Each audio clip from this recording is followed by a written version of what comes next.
Olá, estamos começando mais um episódio do Segue o Papo Podcast e hoje eu estou com Paulo Azeredo. Paulo, muito prazer te receber aqui. Obrigado por estar aqui.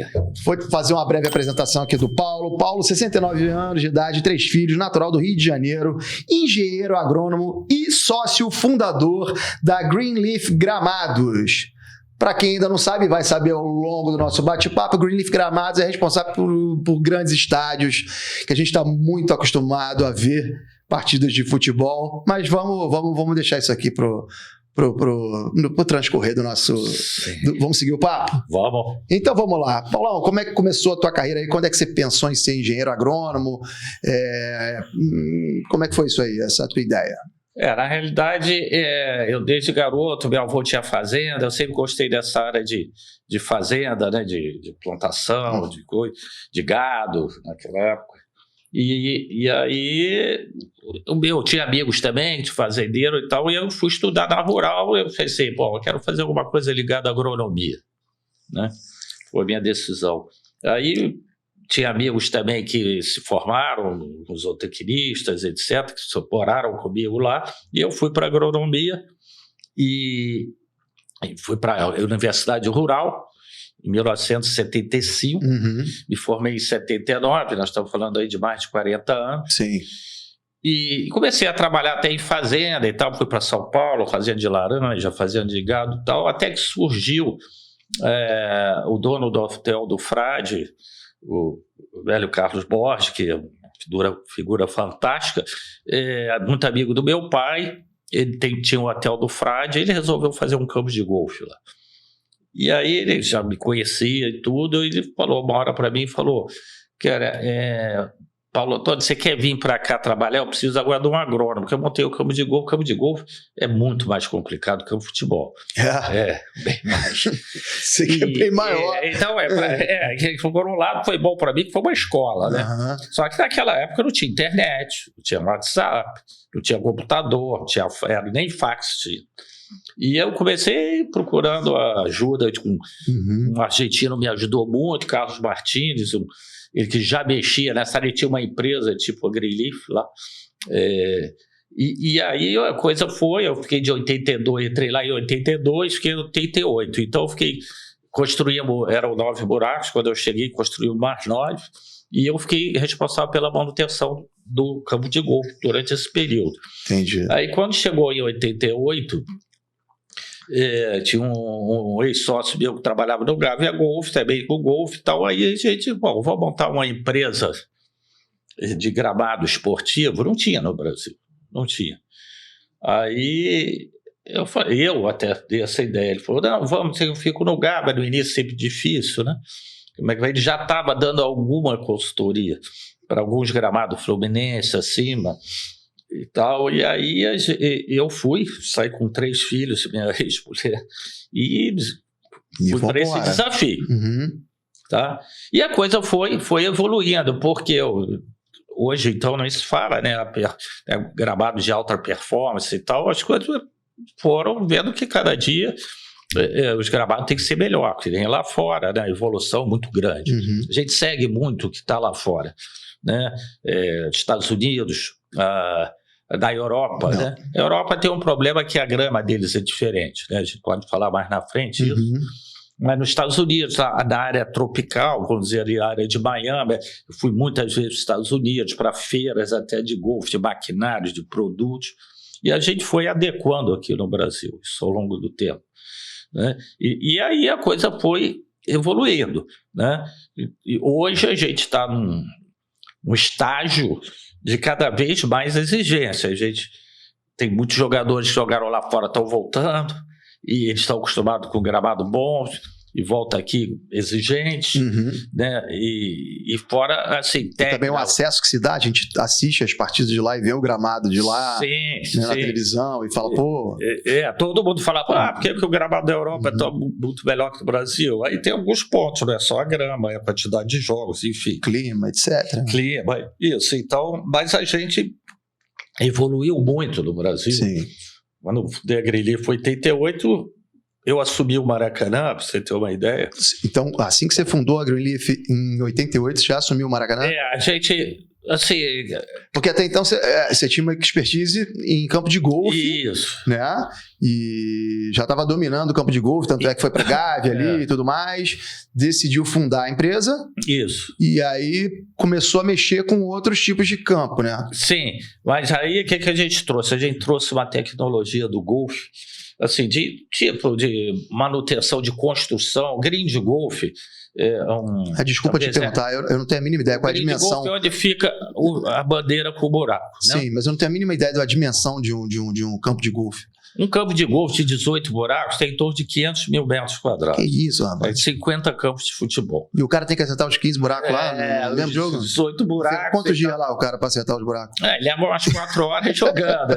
Mas o green de golfe, a área coração ali que tem a bandeirinha que leva lá a bola, aquilo é uma grama que a United States Golf Association, que é a responsável pelo golfe nos Estados Unidos, eles estudaram anos e anos para construir um campo um green de golfe, uma drenagem perfeita e tal, e que aquilo, você imagina uma grama, numa área de 500 metros quadrados, mais ou menos, que ela chega, a bola tem que rolar, corta 3 milímetros de altura, corta todo dia. Todo dia? Todo dia. Rapaz. E aquilo ia a grama aguentar aquela quantidade de jogadores jogando todo dia. Então é uma tecnologia muito e é outro tipo de grama, completamente diferente. Algumas gramas são, mas o tratamento assim, de adubação, controle de praga, doença e tal, é uma coisa padrão. Né? Sendo que no green, às vezes, dependendo da grama, se é o tipo de doença, no futebol tem outra, mas a gente puxou dali do golfe para o futebol, e aí começou a evolução. Entendi. Mas você tem que eu estava voltando a falar do Maracanã, a gente pegou, foi até depois, o Maracanã não tinha irrigação. A irrigação quando era vocês assumiram, em 88 não tinha irrigação? Não tinha, era na mangueira. Mangueira mesmo? E não tinha gramado, o gramado era a tiririca é uma praga, uma graminha, 80% era tiririca, então o pessoal olhava e achava bonito, e todo irregular, sem drenagem, era um desastre. Aí foi entramos com irrigação, aí trocamos a grama, depois do Rock in Rio, né? Porque a gente... O Rock in Rio foi no Maracanã, não me recordo. Foi o segundo Rock in Rio, foi no Maracanã. E aí, na época, o Medina, a gente acertou com ele, via o Walter Joaquim, que foi inclusive do Flamengo, né? Sim. Muito boa gente. E aí ele acertou, não, vocês fazem o Rock in Rio, mas vocês têm que pagar a grama nova. Aí acertamos, e aí plantamos uma grama esmeralda, que hoje não usa mais nos estádios, por problema de doença e tal, mas foi uma evolução. Sim. Né? E instalamos a irrigação. E foi plantado em tapetinho. Hoje planta em rolo. Tapetinho você precisa de 20 a 30 dias para jogar. Hoje a gente troca, você pode jogar 3 dias depois. Né? Tanto é que a gente depois fala sobre o Catar lá do recorde. Sim. Lá. Então, a evolução veio isso, a construção, né? Porque se você não tiver uma boa construção, para ter um campo com boa drenagem, sem drenagem não funciona, porque se chover, você tem que continuar jogando. Sim. Você não pode parar. Você imagina uma Copa do Mundo, quando a FIFA veio, tiveram muitas preocupação com isso. Você tem 1 bilhão de pessoas assistindo, imagina o número de merchandising em cima disso, e você de repente parar o jogo no meio e adiar. Muita coisa envolvida. Não, né? Muita coisa envolvida. Agora, nessa época, até para a gente depois seguir uma cronologia, né, dessa evolução que você bem ressaltou há pouco, essa troca do gramado em 88, ela levou quanto tempo, assim? Lá, depois do Rock in Rio? Isso. Deve ter levado uns 5 dias. 5 dias. E não fica perfeito. Quando você acaba, tapetinho, você troca, tem que nivelar, depois passar rolo. Hoje em dia tem... Mas aí você vai jogar, não pode jogar logo, assim, que seja uma semana ou 10 dias depois, porque está irregular. Aí tem que cobrir com areia, como a gente faz hoje, mas não é seguro. O tapete é desse tamanho... Pesa, são placas, né? Placas. As placas pesam, sei lá, 50 quilos. Um rolo daqueles que a gente faz, um rolo de 12 metros por 1,20, pesa 600 quilos. Então ele não levanta para facilidade. Você botar e O cara tá jogando, levantar o tapete e machucar o jogador. Seriamente. Então, para os caras colocarem o Rock in Rio, na verdade, foi retirada a grama? Não, foi colocada em cima da grama foi e depois trocada. Foi retirada. E essa mesma grama foi reutilizada? Não, essa grama entrou, né? Depois que eu te falei, era tiririca, não era grama. Ah, tá. Então essa tiririca foi pro brejo. Exatamente. Tem a tiririca do brejo, essa foi literalmente pro brejo. Pro brejo. E aí a gente botou essas gramas esmeralda, que é uma grama muito comum em jardins do Brasil inteiro. Essa é famosa, né? Em casas, assim, jardim de casa, né? Que ela, não vou dizer que é ruim, ela é boa em determinadas situações. Mas aí ela começou a ter uns problemas de pragas e doenças, uma doença chamada risoctônia, que é muito difícil de controlar, e você no estádio, você não pode correr esse risco, né? Se você tem um negócio aí, não só o problema da doença, mas o aspecto visual. Entendi. É muito importante. Então ficavam umas manchas e tal. Aí nós fomos para os Estados Unidos, buscamos soluções, algumas a gente conseguiu, outras não. Aí hoje nós temos uma grama chamada bermuda, que é uma espécie que tem, sei quase 1000 variedades, tudo vem dos Estados Unidos. Né? Eles trabalham na genética dessa grama lá, fazem cruzamento. Entendi. Tem uma coisa genética, Paulo. Só pegar mais próximo aí de você, para pegar, captar. Então eles cruzam toda uma genética para produzir uma grama. Isso. Tem a Universidade da Geórgia, que trabalha muito, que é na Flórida, que é o clima tropical tipo o nosso. E eles vão fazendo cruzamentos, os pesquisadores, até chegar lá. Essa grama resiste bem ao pisoteio, ela não cresce, não tem talo grande, só tem curto e tem alguma propriedade. Então, isso é um trabalho de anos. Aí, todo ano vai saindo variedades, né, novas.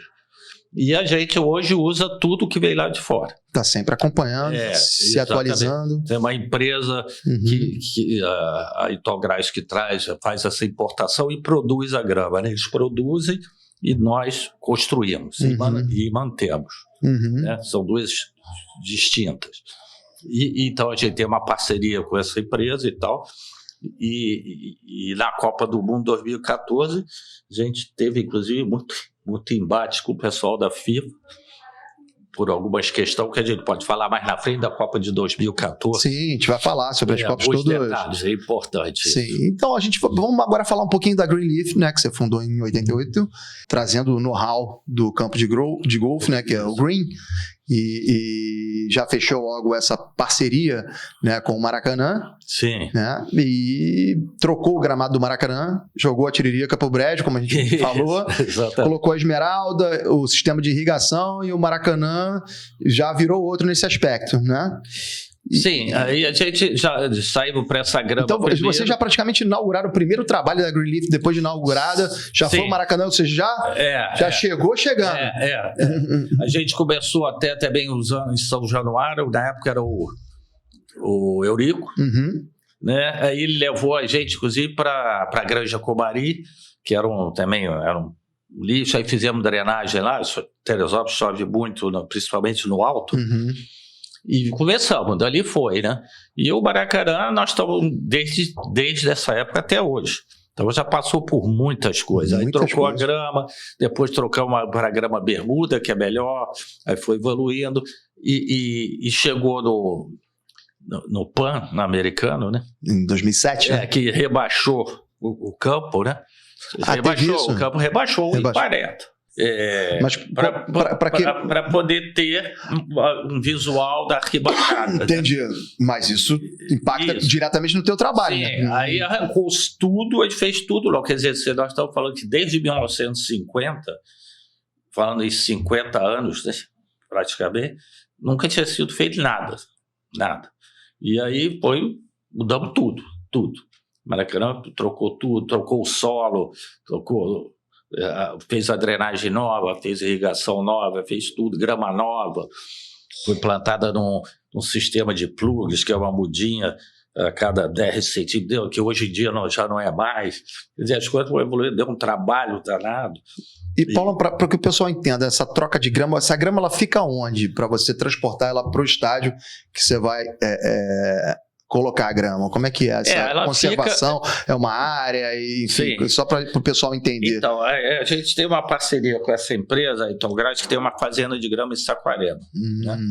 E lá a gente produz, eles produzem grama 90% para jardim, para rodovia, para tudo. E que é a grama esmeralda, né, que é mais usada. A grama bermuda, na Copa do Mundo, a gente começou com esse esquema. Nós alugamos uma área lá de 12 mil metros, que é um pouco mais do campo de futebol. O Maracanã tem 9 mil, incluindo os 5 metros para fora das 4 linhas. Fizemos 12 mil para ter uma margem e aí cuidamos dessa grama. Trouxemos uma areia mesma, porque a areia é fundamental, que eu digo, se você errar na areia, todo teu... Então a areia é a peça-chave, né, porque ela tem que drenar bem, né? Se for fina, ela não drena, se for grossa, drena demais, e para jogabilidade do jogador, estabilidade, né? Se botar uma areia grossa, ele fica instável, se botar areia fina, fica duro. Então você tem essa areia, como eu te falei, foi estudada durante 30 anos pela United States Golf Association. E eles chegaram nesse percentual de areia média acima de 60%, areia grossa não pode ter mais de 10%, areia fina menos de 10% e silt e argila menos de 5%. Entendi. Então você tem esse equilíbrio aí pode ter uma variação dependendo do lugar, mas você tem que estar dentro desse padrão. Desse padrão. Então a areia é fundamental, porque eu já vejo comentários, né, que às vezes o jogador chuta a grama e sobe a areia, fala, pô, olha, esse campo é um absurdo, tem areia, né?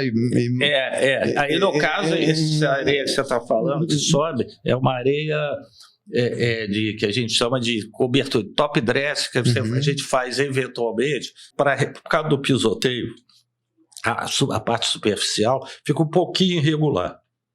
Aí a gente tem que jogar uma areia para dar uma equilibrada ali, né? Isso. Aí, às vezes, se o jogo for muito perto, jogou areia, vou dizer, na quarta-feira, o jogo é do bingo, pode subir um pouco de areia. Mas isso não quer dizer que a areia é de baixo. Sim, mas a areia é necessária, programada. Isso que é importante. Porque as pessoas acham que jogou areia ali para tapar buraco. Não é isso. Não é assim que a banda toca, né? Não é isso. Entendeu? Então aí a gente fez essa fazenda em Saquarema para a Copa do Mundo e a gente construiu o gramado junto da época com o Debrecht do Maracanã. Aí o campo ficou pronto em Saquarema. E nós levamos o campo pronto para o Maracanã, quando estava apto para receber a grama. Né? E hoje nós estamos fazendo esse mesmo sistema junto com o Flamengo. Né? Porque o Maracanã tem aquela particularidade de ter mais jogos que todos no Brasil. A gente vai falar sobre o Maracanã em especial e essa questão de quantidade de jogos, mas eu quero que você me fale aí dessa cronologia, né, dessa sequência que a Greenleaf teve logo após. Você me disse do Maracanã, São Januário, Granja Comari, e aí a empresa foi se expandindo. Isso, aí até sair do Rio, enfim. Aí começamos Laranjeiras e depois foi a Gávea. Aí o CT do Flamengo, que não é hoje o que é. Como era uma empresa pioneira no segmento no Brasil, acabou tomando conta do Rio de Janeiro inicialmente. Rio de Janeiro total. Né? E continuou fazendo os outros trabalhos, no campo de golfe. Né? Mas aí o foco maior já era os campos de futebol, certo? O futebol é a paixão do brasileiro. Né? O campo de golfe é um nicho muito pequeno. E a sua paixão também? Deixa eu te perguntar, aproveitar o ensejo. Você gosta de futebol naturalmente? Gosto. E torce para que time? Eu sou botafoguense. Mas por enquanto estou feliz. Tá feliz. Pô, Fogão. Tá bem, deu uma melhorada boa. Com certeza. Mas vamos lá, depois a gente fala sobre... E o golfe como é um nicho pequeno, mas é uma área que eu gosto muito. Eu até jogo golfe. Mas jogo, que é muito difícil, 10 vezes. Isso seria a regra, cara. Você tem um buraco lá que tem que botar lá, mas como é que é o esquema? É muito difícil.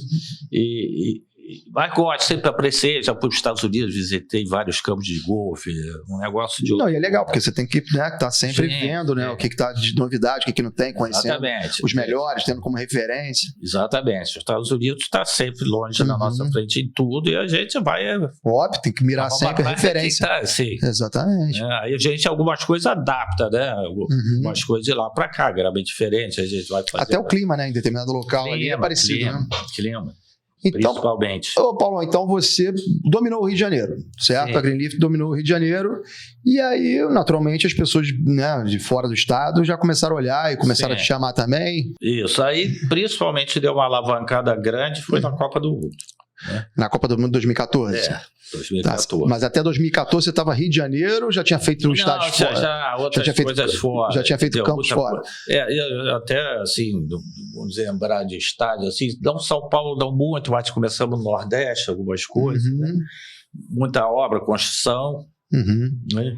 Mas a alavancada grande foi a Copa do Mundo 2014 Brasil. 2014 Brasil. E na teve a Copa das Confederações, ou seja, já participou desse evento teste. Fazia parte. Sim. E aí nós ficamos responsáveis por 7 dos 12 estádios. Pô, cara, 7 dos 12 estádios da Copa do Mundo. Que aí foi... Deixa eu pegar minha cola aqui, porque eu sei quais são. Vamos lá, mas só não sei de cabeça, mas vamos lá. Brasília, Arena Amazônia, Fonte Nova, Mineirão, Arena Pernambuco, Fortaleza e o Maracanã. Sim, exatamente. Pô, sensacional. E aí, fala aí. E aí, fora disso, nós fizemos uns 30 CTs, né? Porque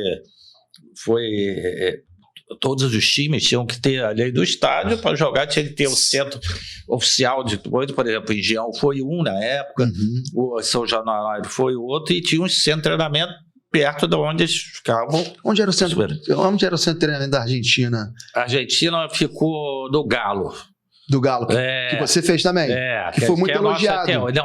Muito elogiado. Isso eu me recordo. Na época que a Argentina elogiou muito o CT. E parabéns, aproveita. Hoje até que foi continua sendo... Que foi finalista da Copa, né? Exatamente. Continua sendo um dos melhores centros de treinamento do Brasil. Do Brasil. Nós continuamos lá. É impecável lá os gramados. Isso, nós estamos lá desde a Copa também. Entendeu? E aí, na Bahia, eu acho que o desafio mais importante que nós tivemos foi a Alemanha, no centro de treinamento lá de Santo André. Santo André? Que é depois de Porto Seguro ali, você só chega... Os alemães, a gente até bater palma para os caras chegaram aqui simplesmente em janeiro, dezembro, e eles escolheram essa área, fazer um hotel e uma área que até para desmatar era complicado, né? Não era mato, mas aquelas vegetações nativas. Aí eu, na época, falei assim, isso vai dar ruim, não vai dar. Eu sei que em 1 mês, 2, eles fizeram tudo que tinha que fazer, começaram a construção do hotel e entregaram para a gente fazer um campo em 4 meses. 2 campos. Mas você vê como é que o planejamento é importante, né? Impressionante. Tempo de antecedência, e não à toa, chegaram na final e ganharam. Vou nem falar do 7-1 aqui para não ficar ruim pra gente. Não, exatamente. Isso ainda contribui. Pô, tu ajudou, né, cara? E fizemos, verdade. Fizemos 2 campos lá em 45 dias.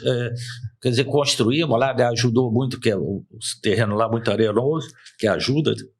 E plantamos aquele, nem em rolo, plantamos em muda, que chama-se spritz, que é um rolo de chiado, que é a melhor maneira de se plantar quando você tem tempo. E a gente conseguiu entregar, inclusive o alemão lá, tinha um agrônomo que ficou fiscalizando, nem ele acreditava, e a gente entregou aquilo e acho que o resultado foi bom, porque... Ganharam, né? Ganharam. Pois é, então quer dizer, 2014 foi uma virada de chave, né? Ganhou mais notoriedade ainda a Greenleaf. Sim, com certeza. Os CTs começaram, né? O Ninho do Urubu. Isso. Quando é que vocês entraram no Ninho do Urubu? A gente entrou quando o Jorge Elau ainda estava lá, que até o nome dele, sim, né? Aquele que adquiriu o terreno, né? Começou uma coisa muito assim, não vou dizer amadora, mas assim, não no nível de excelência que é hoje, né? E aí começou, foi na época, tinha uma diretoria lá, que era muito legal e tal, e a gente começou fazendo as coisas não no padrão que é hoje. Tanto é que alguns campos, o campo 1 e o campo 2, quando a gente fez na época, não tinha esse padrão FIFA. Era bom, mas não era um padrão FIFA. Aí mudou muita coisa, o campo 1 era num nível, o campo 2 era outro, a gente depois nivelou tudo, aí fizemos o campo 1 e o campo 2 dentro do padrão FIFA e fizemos o 3 e o 4 agora, que é 4A e 4B. Então a gente tem 5 campos, sendo que o profissional 1, 2 e 3... E vai aumentar base, o CT também, né? Vai aumentar, né? E a base ficou com 4A e 4B. Também nos campos. E todos são o mesmo tipo de grama? Mesmo tipo de grama, grama, dimensão, padrão. São diferentes, só as dimensões? Não, mesma dimensão. Todas mesma dimensão. Então, hoje, o padrão dali do Ninho, aqui no Rio, o Fluminense também tem um CT bom, o Vasco nós fizemos também, e o Lorient também. Todos têm uma construção padrão FIFA. Tá? E todos estão com a mesma grama, muito bom. E hoje, assim, a gente pode dizer que se for lá nos gramados você vê, estão todos num padrão de alta performance. Todos os gramados, tanto de CT quanto dos estádios, eles têm o mesmo padrão. A exceção do que a gente vai entrar mais à frente, que é a questão do sintético, do híbrido e tal. Mas falando do grama natural, hoje em dia é padronizado. Não tem mais a tiririca, não tem mais esmeralda, e agora qual é o... A grama Bermuda Celebration, que é uma variedade... Bermuda Celebration? Olha aí que beleza, Márcio. Bermuda Celebration. Era uma das variedades da grama Bermuda. A grama Bermuda é uma grama muito grande. Tem as antigas, que não usa mais. Então, qualquer tipo de grama hoje natural no Brasil... É Bermuda Celebration. A maioria. Porque tem a Tifton 419, que tem, por exemplo, na Arena Pernambuco. Tem alguns estádios. A grama do... Então vocês também trabalham com outros tipos de grama. Sim. Entendi. Sim. Isso vai o quê? De acordo com a escolha do clube, do proprietário do estádio? Como é que é essa conversa? A gente quer dizer, existem as sugestões, né? Por exemplo, a FIFA veio aqui, deu 3 ou 4 opções, mas a gente optou pela Celebration. Por quê? Porque a Celebration é uma grama. Primeiro que ela tem uma cor bonita, né? Por isso que é Celebration, né? Ela tem uma boa resistência ao pisoteio. Isso é fundamental. Ela se recupera. O que é isso? Você dá aqueles buracos no jogo, aí daqui a uma semana ela já está bem, né? E uma particularidade dela em relação às bermudas, que precisa de muita luz, todas as gramas do clima tropical, ela é que mais resiste vou dizer, não é a falta de luz, a luz menos intensidade durante o período do ano que é outono e inverno. Entendi. No Maracanã é assim, se botasse outra grama lá, até o momento não tem nenhuma bermuda que consiga resistir à sombra como ela. Mesmo assim, na área norte, noroeste, a gente usa num período de outono e inverno, a gente usa uma grama que se chama Overseed. Aí tira a bermuda, então? Não, a gente pega uma semente, isso é uma grama da Europa. Pega a semente nos Estados Unidos, os climas frios, que eles fazem também na Argentina. Chega no frio, a gente joga uma semente em cima da bermuda, que é da High Grass, e ela fica ali durante 4, 5 meses. Depois ela morre com calor e a nossa grama está lá embaixo e continua. E, Paulão, essa questão da FIFA, então, como vocês já estavam aqui dominando o Brasil, por assim dizer, né? Não só nos estádios como CTs, a FIFA chegou e conheceu vocês, como é? Contrato? Como é que foi isso? Sim. A FIFA, né, ela vem, né, com a estrutura principal, e eles têm uma empresa... STRI, que é tipo uma Greenleaf deles, que presta serviço para a FIFA. Então, eles são os fiscais, né? Entendi. Eles não vieram para botar a mão na massa, eles vieram para fiscalizar o trabalho de vocês. A gente apresentou os projetos. Confiaram em vocês, Greenleaf, vamos construir assim. Eles deram uma opção de de pitaco, vamos dizer assim. É isso que eu ia te falar, não teve nenhum tipo de embate, não? Porque os caras da FIFA, né? Eles vieram com... Só que é o seguinte, os caras que vieram da FIFA aqui, eles nunca tinham trabalhado com gramado de clima tropical, estavam trabalhando com gramado de inverno. Então chegou aqui, a gente mudou algumas coisas. Por exemplo, a irrigação que eles trouxeram para cá, a gente mudou toda. E a última Copa tinha sido na África do Sul, né? Na África do Sul. 2010, né? Então são gramas diferentes, o tratamento diferente, e aí a gente chegou aqui e começou a barrar, tivemos alguns estresses. Os estresses. Porque esses caras se acham pra cacete. É por isso que eu te perguntei. Você acha. Então teve, mas a gente, por exemplo, drenagem a vácuo, que teve alguns estádios, a gente queria botar no Maracanã, a gente falou que não precisava.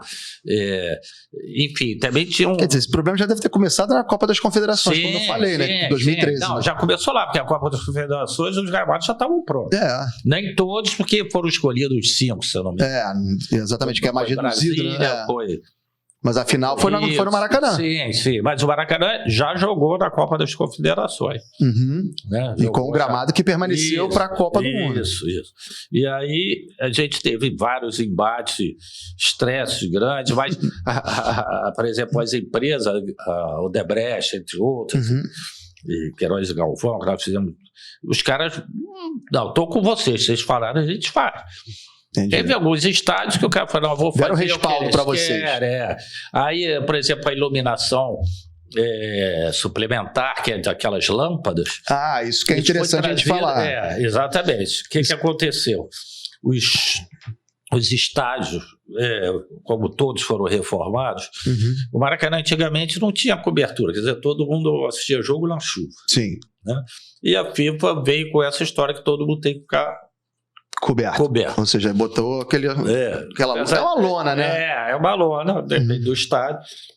Só que se bater um vento, todo mundo pega chuva. Isso é meio... Sim, mas aí é uma forma de dizer que está protegido. Isso, então era sistema arena. Como eles dizem que todo mundo tem que estar sentado. Né? Isso, e como é a arena, né? Quer dizer, a arquibancada tem que chegar o mais perto possível do campo. Acabando com a geral. Isso, acabou com a geral, né? E aí isso trouxe um problema muito grande para a gente, porque durante o período de outono e inverno, a grama pega muita sombra na área norte do campo, todos os campos. Então, porque o campo tem que ser construído no norte-sul, não leste a oeste. Por quê? Você fala assim, por quê? Porque norte-sul, se você construir leste a oeste, vai chegar uma hora da tarde que o goleiro vai ficar com o sol na cara e não vai enxergar nada. Então, os campos têm que ser construídos assim, de gol a gol. Eu não sabia. Do norte-sul. Tá?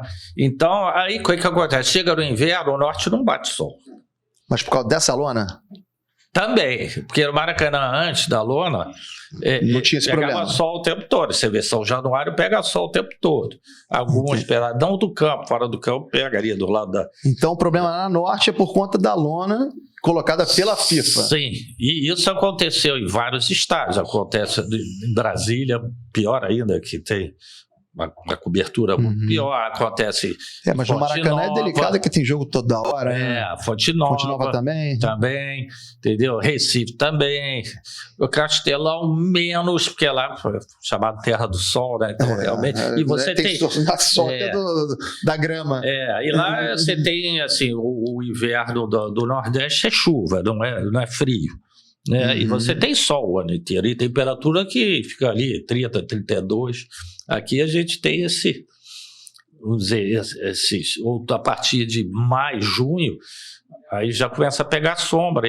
Para você ter uma ideia, no pico aí, junho, julho, 1/3 do campo não pega luz nenhuma do sol, nenhuma. E qual a solução que vocês arrumaram para isso? Então, foi a luz suplementar. Luz suplementar, ou seja, é uma luz que faz as vias do sol para produzir a fotossíntese. Isso, faltou boa biologia, hein? Tá conhecendo muito. Tá bom nisso. Isso foi importado da Holanda.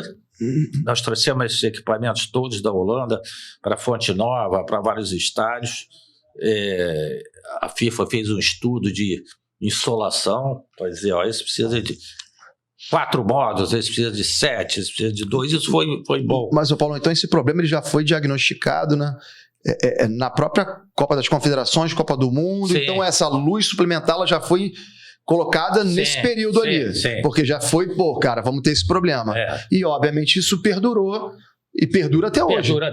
Perdura até hoje. Hoje já temos algumas evoluções que hoje, lá na Europa, a gente está começando a trazer isso para cá também, é para usar luz suplementar, mas de LED, né?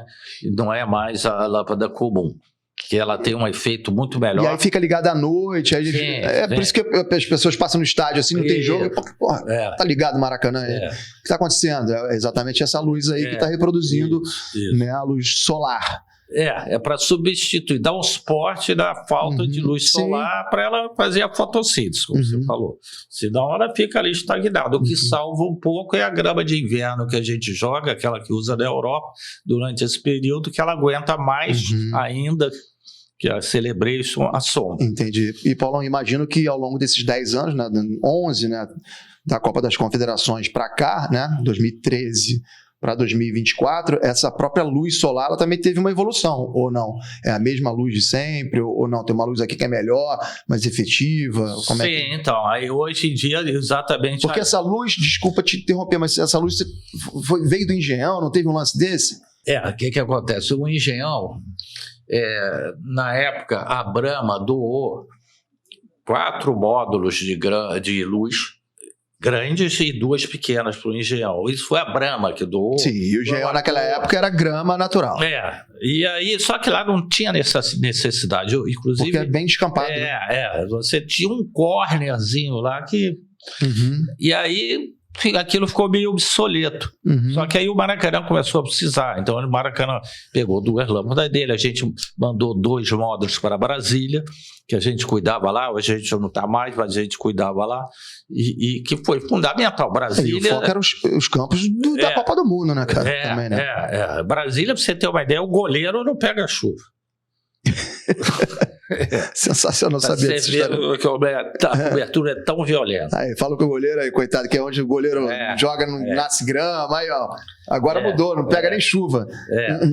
Então, isso realmente foi fundamental, hoje ainda a gente usa no Maracanã, e a gente agora está buscando as lâmpadas LED, porque ela tem um efeito muito melhor sobre a grama, existe uma curva lá de cores que é melhor e tal, uma coisa mais técnica.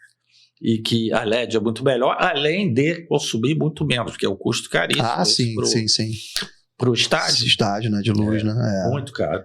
Entendi. Então isso está evoluindo. Então, essa questão do não sol, né? Nessa área, ela é composta hoje pela questão dos refletores e que reproduzem a luz solar. Isso. Ok, é uma forma, mas aí se aproxima, né? Mas nada é igual o sol. É igual a irrigação do campo de futebol. Você tem irrigação, joga água quiser, mas não é a chuva, exatamente. Mas chuva, cada vez mais vai se aproximar. Sim. Né? Porque tirar essa lona não tem inviável, né? Não tem como. Não tem como. Você tem alguns estádios da Europa, né? Muitos, até que você tem a cobertura que ela abre, né? Essa é uma das opções. Mas aí já é outro patamar. Outro patamar. Aquele campo que sai de dentro do estádio, vai lá para fora. Isso aí. Eu estava vendo, não sei se quando vai ser, mas uma obra do Real Madrid que veio o campo, vira, cheio de sacanagem. Quer dizer, mas ali né? A gente está falando de patamar. Isso é muito dinheiro envolvido, mas lá muita coisa. Vale, né? Para fazer show, né? Isso que a gente vai entrar nessa questão também, mas antes de a gente chegar no papo do Maracanã, que eu acredito que seja uma curiosidade de muita gente, né? Assim como de outros estádios do Brasil, né? Mas o Maracanã tem essa questão do número de jogos, enfim, a gente vai chegar e falar com mais detalhes ali, né? Porque o Maracanã hoje, né, tem essa questão dividida entre o Flamengo e o Fluminense. Então, os 2 times jogam ali, de vez em quando o Vasco quer jogar, por isso que tem essa brigaiada toda, e a gente vai falar com mais detalhes mais à frente do Maracanã. E vamos falar de outros estádios, não só do Brasil, como de fora. Mas vamos dar uma pincelada aqui, que depois da Copa do Mundo, né, a Greenleaf ganhou uma notoriedade ainda maior do que já tinha, né, já dominava praticamente o Brasil. E aí abriu as portas para o mundo, né? Sim, sim. Né? Com um trabalho belíssimo que foi feito, como eu falei mais cedo, foi elogiado pela seleção da Argentina e também elogiado pela seleção da Alemanha, que foram os dois finalistas da Copa do Mundo. Então, Exatamente. isso aí eu acho que já resume o que eu quero dizer. Exatamente. E vamos falar sobre as Olimpíadas também. Olimpíadas e Paralimpíadas em 2016 no Rio de Janeiro. Né? Como é que vocês atuaram aqui, não só no Maracanã, porque também teve a final olímpica, e aí sim o Brasil foi campeão. Exatamente. Graças a Deus. Mas vocês não atuaram somente nos campos de futebol, não, né? Também mexeram com outras... Então, a Olimpíadas, o Maracanã já estava pronto, né? A única diferencial que teve lá, porque a gente, como tinha a Olimpíada Abertura e depois a Paralimpíadas também, aí a gente fez o esquema de arrancar o gramado, aí a gente produziu uma grama lá na fazenda para fazer a abertura, que era cobrir, não sei o quê, e aí a gente botou o gramado depois. Que deu tempo, porque o futebol não era logo no início, né? Isso foi importante, né? Exatamente. E na Paralimpíada inventaram lá de abrir um buraco lá no meio do campo, de 10 por 10 praticamente, para fazer um buraco que o cara saía com a cadeira de roda de baixo e tal. Aí a gente teve que recompor, mais nada. Beleza. Isso foi mais um desafio. Né? E assim, fizemos o rugby em Deodoro a gente fez o rugby, fizemos o hockey, só que era sintético, a gente botou a irrigação, que era uma irrigação fora das 4 linhas, com canhão, que veio também importado da França, que jogava a 60 metros, porque não podia ter dentro. Fizemos isso, e eu acho que o maior desafio nosso, para mim, inclusive, pessoalmente, de todos, foi o cross-country em Deodoro. Cross-country é aquela corrida de cavalo em cima da grama, é um percurso de 6 quilômetros, cheio de obstáculos, e que corre, sei lá, 30, 40 cavalos durante o percurso, e a gente pegou aquilo em cima do laço, assim, vamos dizer, como tudo aqui no Brasil, né? Para amanhã. E que era uma novidade para você, imagina? Sim, e uma responsabilidade da... Porque eu vou ser sincero que eu não sei nem o que você está falando, mas ok. Você imagina uma pista de 6 quilômetros com 10 metros de largura, quer dizer, para você gramar isso tudo, tento fazer irrigação, tento fazer tudo, plantando em mudinha. A gente chegou a ter 100 funcionários plantando aquilo, inclusive tinha uma projetista da pista inglesa, Sue Hansen, que ela, quando chegou com 3 meses, a gente tinha que isso para pré-olímpico. Que tem também, tipo Copa das Confederações. Tem. Não, mas teve a Olimpíada. O Pan-Americano. Aliás, Pan-Americano. Que a gente fez essa primeira. E aí a gente fez isso aí. A Suana chegou lá, 2, 3 meses, e falou assim: não, tem a menor chance de ficar pronto em junho. Eu falei assim: vai ficar. E eu, você sabe como estava. Não, vai ficar. Não vai ficar, não sei o quê. Começa com aquele estresse. Bom, chegou em junho, essa grama Celebration foi a grande diferencial dessa época. Porque se não fosse ela, a gente não chegava. Não cumpriria o que foi combinado. Porra, aí conseguimos fazer aquilo. Ela chegou depois, mais 2 meses depois, falei, não posso acreditar. Enfim, foi tudo bem. Aí depois da Olimpíada a gente pegou novamente, porque passaram o Pan-Americano, aí lá no Exército meio que largaram a pista, aí mudou o percurso, aí a gente também, para variar, pegou daquele desespero. O Eduardo Paes, que era prefeito, chamou a gente no gabinete, falou assim: ou vocês estão na mão de vocês, vocês se viram e faz isso aí, só vocês vão conseguir. E a gente fez, mais uma vez. Foi realmente um desafio. Entendi. Vários desafios que foram se apresentando ao longo da trajetória da Greenleaf. Sempre foi. E aí, depois da Olimpíada, vocês continuaram naturalmente nos campos, né? Que a gente já falou. Hoje são mais de quantos campos que vocês tomam conta? Fazer manutenção e CTs? Mais de... 50 campos, mais CTs. Não, incluindo isso, vamos dizer, CT, aí tem aqui no Rio, a gente hoje só não está no Ninho, eles assumiram a manutenção, a gente está no Vasco, Botafogo e Fluminense. Na Bahia temos os CTs do Vitória, da Bahia, temos o Pituaçu, que é da prefeitura, e a Ponte Nova. né?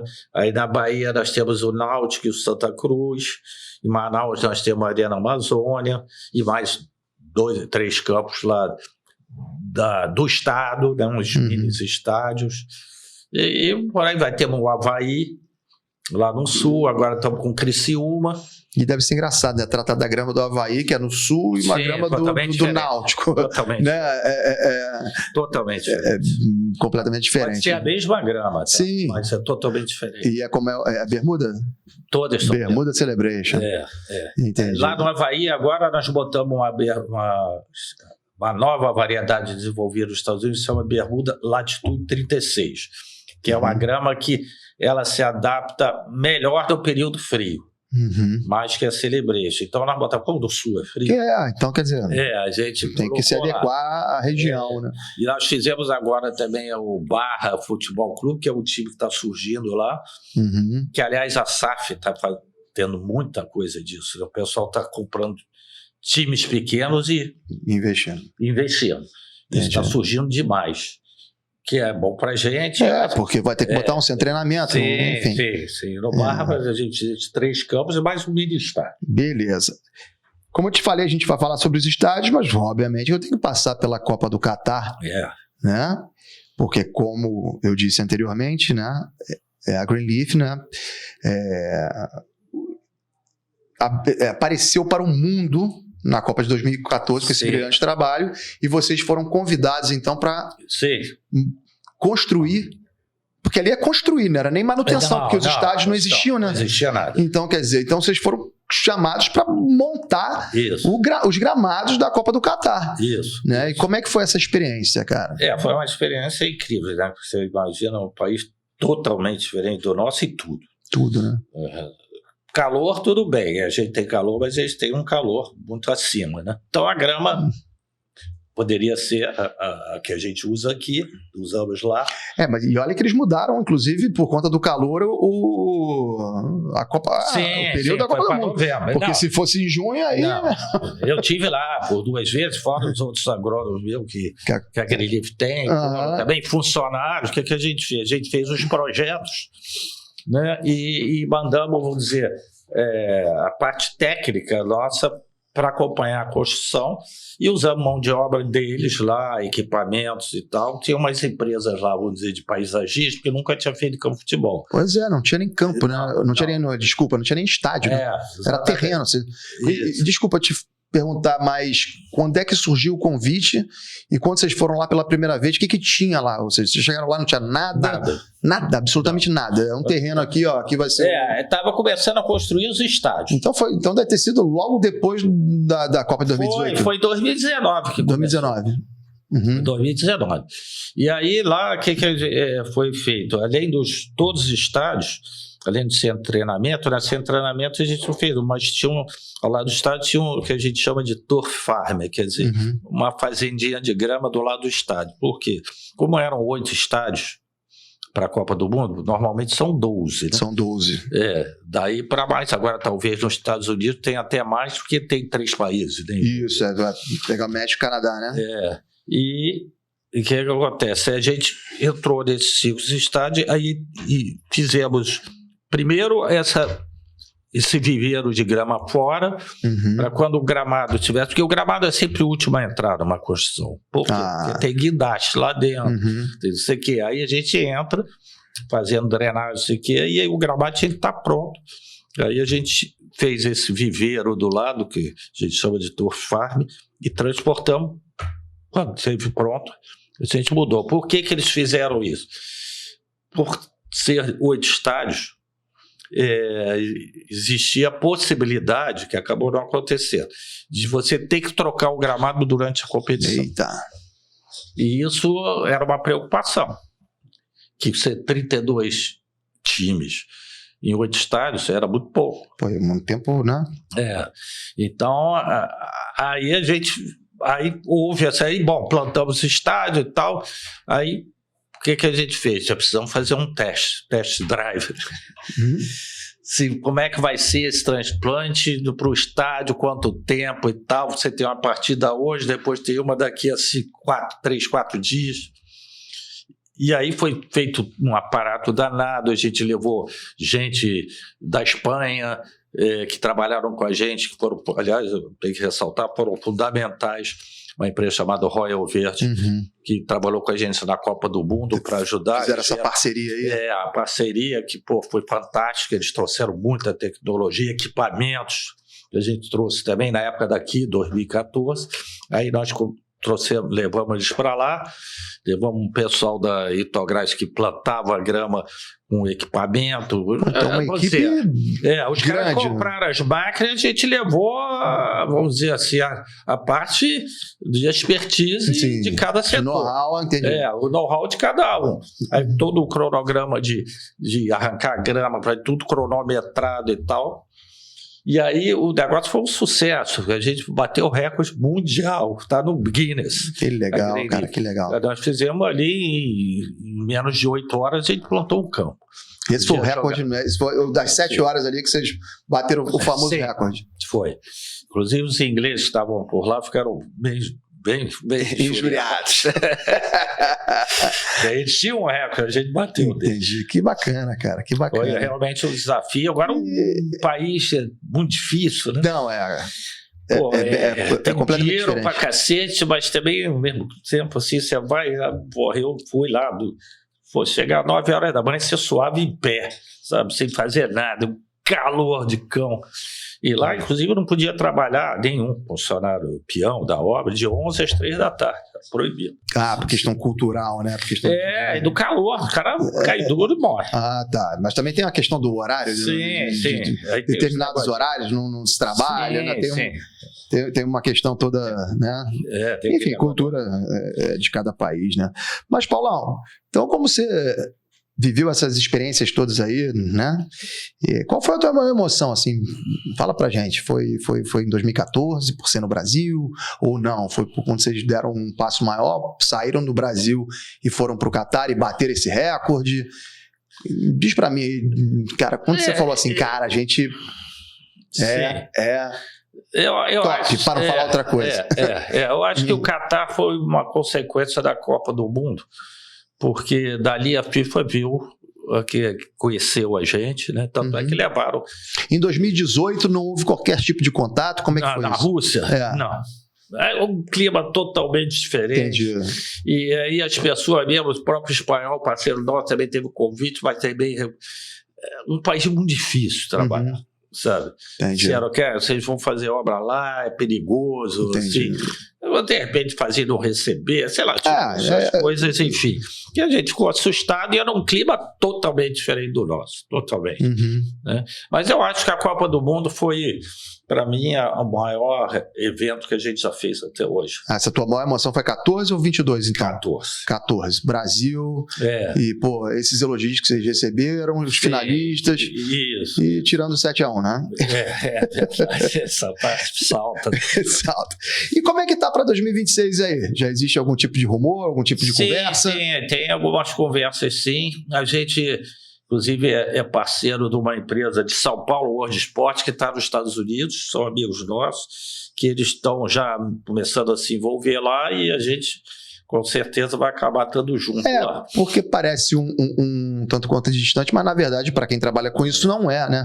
Não. Até porque não temos mais a Copa das Confederações, mas vai ter o Mundialito, que na verdade é um aquecimento da Copa do Mundo. Mundialito, que é o Mundial de Clubes, né? Que já estão classificados o Flamengo, Fluminense, Palmeiras e o campeão da Libertadores aí desse ano. Estou falando em termos de sul-americano, né? Os europeus eu não quero nem falar muito para não ficar muito triste, né, Marcinho? Mas quer dizer, então como vai ser um evento teste, né? Então, acredito que, né, vocês aí firmando como acredito que vão firmar aí, alguma coisa e já tem que daqui a pouco já se mexer, porque a gente tá em cima, né, já estamos em 2024 já, né, na fase final. Então esse Mundial é em junho do ano que vem. Vai ser concentrado nos Estados Unidos somente, muito embora a Copa do Mundo vai ser dividida pelos 3 países, né? Mas só que acho que no 80%, alguma coisa assim. Vai ser nos Estados Unidos e alguns joguinhos no Canadá, no México, ali só para constar. Mas o Mundial de Clubes né, nesse novo formato, né? Vai ser nos Estados Unidos. A diferença, assim, vamos dizer, em relação ao Brasil, quer dizer, o Brasil, os estádios todos tiveram que fazer adaptações, reformas, revitalização para fazer. O Catar não tinha nada. Nos Estados Unidos é um país que a gente tem que tirar o chapéu. Sim, os caras são sempre bater palma, é isso aí. Mas, Paulão, a questão dos Estados Unidos, que inclusive a gente viu até num amistoso aí desse ano, é a questão da dimensão dos campos, né, cara? Porque, na verdade, são campos de futebol americano, que são adaptados, né? Não sei se todos, obviamente.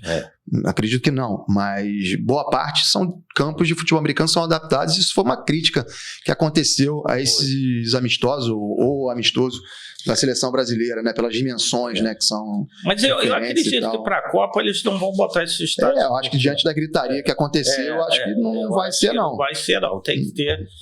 Que, aliás, era aquela coisa do Maracanã que a gente conversava. Que ficou diferente, né? Isso. Também que prejudicou muito hoje, além da quantidade de jogos, a dimensão do campo que diminuiu. Que a gente conversou, que a gente pode falar um pouco. Isso, a gente vai falar sobre o Maracanã, exatamente. Chega no ponto-chave. A gente tem esse problema aí que ele está sendo resolvido através de refletores, né? Que para suprir essa ausência de luz solar no setor norte, né? Isso. Que inclusive é o setor do Flamengo ali, né? É verdade. Mas me conta o seguinte: vocês trabalham não só com grama natural, assim como com grama sintética. Sim. E o famoso híbrido, né? Que é a mistura que é o Maracanã dos dois. Então, fala pra gente aí qual é a grande diferença desses 3 gramados em termos técnicos, né? O gramado, começar pelo natural e o híbrido, são muito parecidos. O híbrido tem 10% de sintético costurado, que a gente chama injetado ali. Entendi. Você nem vê. Mas o híbrido, então, ele é padronizado, é 10%. Não existe híbrido com 20, 30. Não. Híbrido é 10%. Pode variar de 8 a 10. Sim, mas é uma média ali de 10%. Não passa. Não tem de híbrido 50% para lá, 50% para cá. Não tem. E isso quer dizer, é uma coisa, por que o híbrido é bom? Porque ele dá um reforço, e na realidade é um reforço, para aguentar uma quantidade de jogos maiores, que é o caso do Maracanã. Na Champions League, por exemplo, tem vários, uns 30 lá, 34, se eu não me engano, mais da metade é híbrido. Tá? Mas a diferença é que eles lá têm pouco jogo e tal, e aí, sem híbrido já é bom, com híbrido melhor. Né? E aí nós botamos há 3 anos atrás no Maracanã, porque o Maracanã vinha, como sempre, muito jogo, aquele massacre de jogo como a gente falou, Fluminense e Flamengo jogam ali. Né? Você pode dizer melhor do que eu. Um estádio desse, por exemplo, vamos pegar um Santiago Bernabéu da vida. Tem o quê? Comporta 30 jogos no ano? 30 jogos no ano. Quer dizer, 30 jogos no ano. Quer dizer, se a gente for levar em consideração o Campeonato Brasileiro aqui, Flamengo e Fluminense, jogos em casa, né? Sim. Independentemente de jogo que vende para fora, aquela coisa toda. Mas vamos lá, são 19 jogos do Fluminense e 19 jogos do Flamengo no Campeonato Brasileiro. Não vou nem colocar a Copa do Brasil, nem Carioca, nem o Vasco quando quer jogar. Quer dizer, eu tô falando de 38 jogos no mínimo de brasileiro, né? Isso de largar. Quer dizer, você pega, você falou, Copa do Brasil, Sul-Americana, Libertadores, fora o estadual, pô, aí é uma loucura, né? Então, 2 times usando o mesmo. Então, quer dizer, além desse problema do setor norte, aí uma forma de suprir, né, enfim, tentar amenizar, melhor dizendo, esse problema foi colocar híbrido, ou seja, 10%. Híbrido, sim. Mas, Paulão, essa implementação do híbrido, 10% você já falou, mas isso é espalhado pelo campo? Tudo. 100%. Entendeu? Você espalha essa...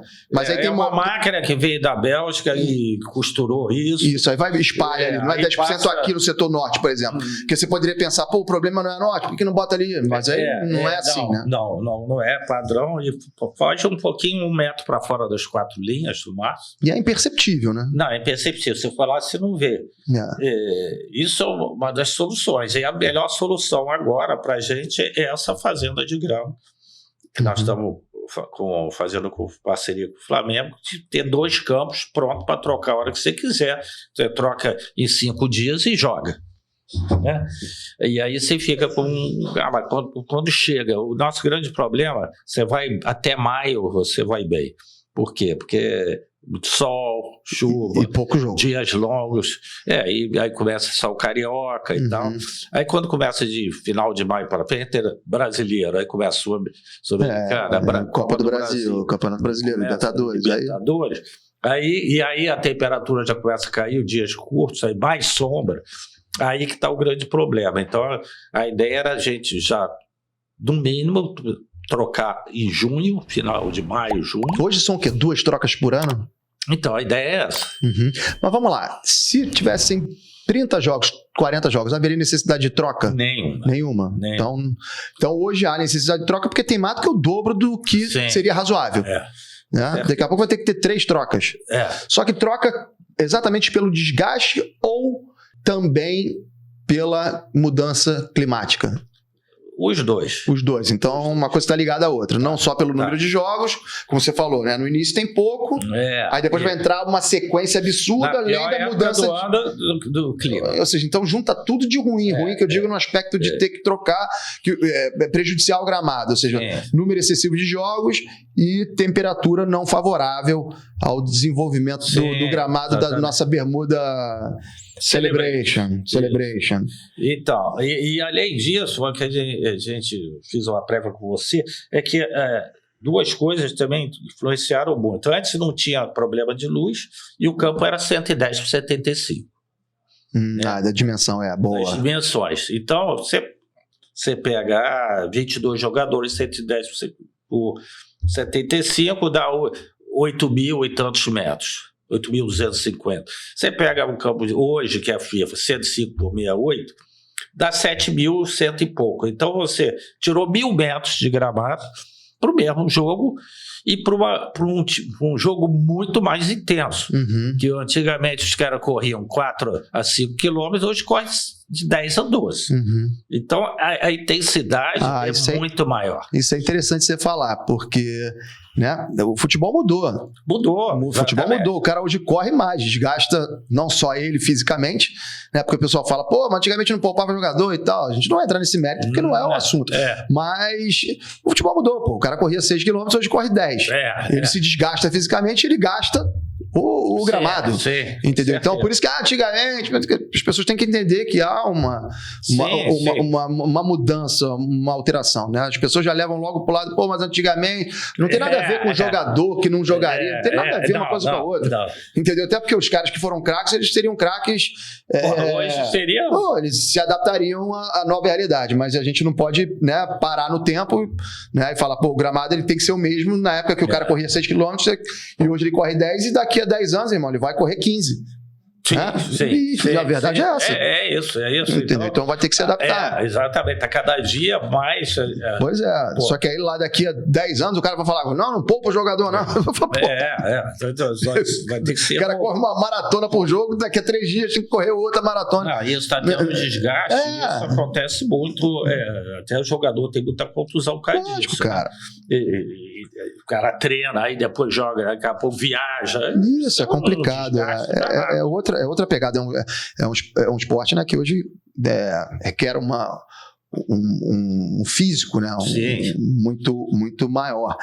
Mas vamos lá, já que você falou aí do híbrido, vamos pro sintético. É isso que eu ia te falar, já que você falou em contusão, porque a gente bate a nossa peladinha aí, né? Isso. E dizem que o sintético é a alegria dos ortopedistas. Sim. Né? Tem algumas coisas, particularmente no sintético, que eu acho que o sintético tem o seu lugar. Né? Por exemplo, hoje todo centro de treinamento tem sintético, pelo menos um campo para base, porque o sintético é recomendado para garotos até 16 anos.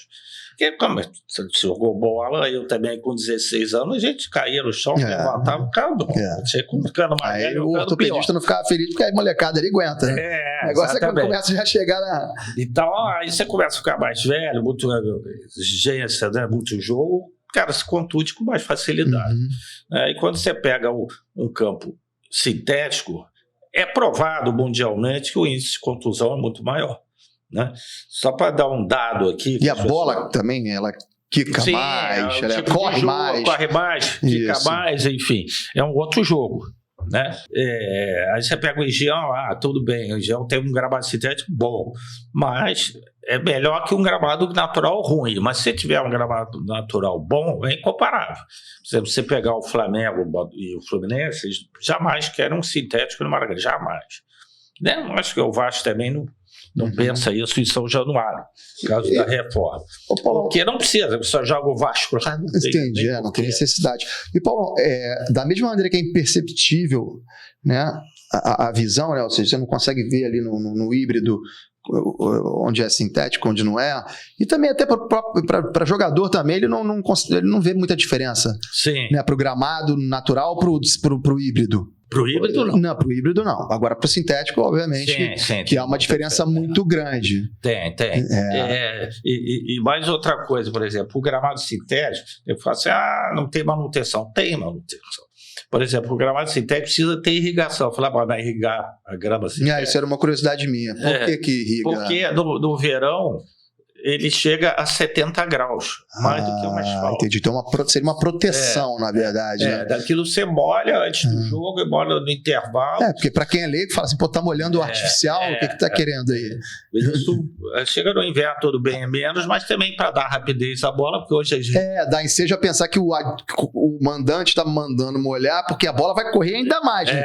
Ela vai bater, mas não é, porque tem essa questão... E essa questão de molhar o gramado... Mesma noite? Porque isso veio da Copa de 2014 para cá. A FIFA veio com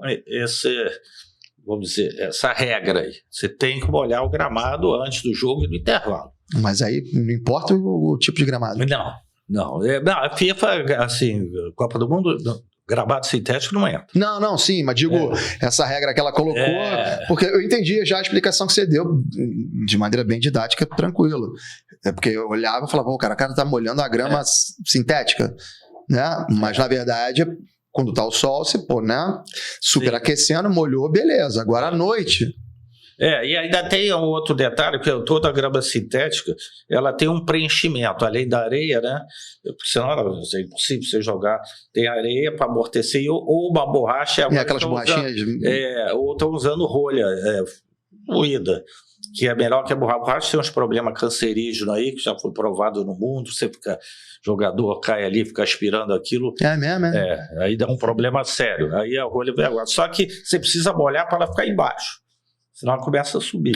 Então tem uma explicação para molhar à noite. Então, beleza. Isso, também tem isso. Tá?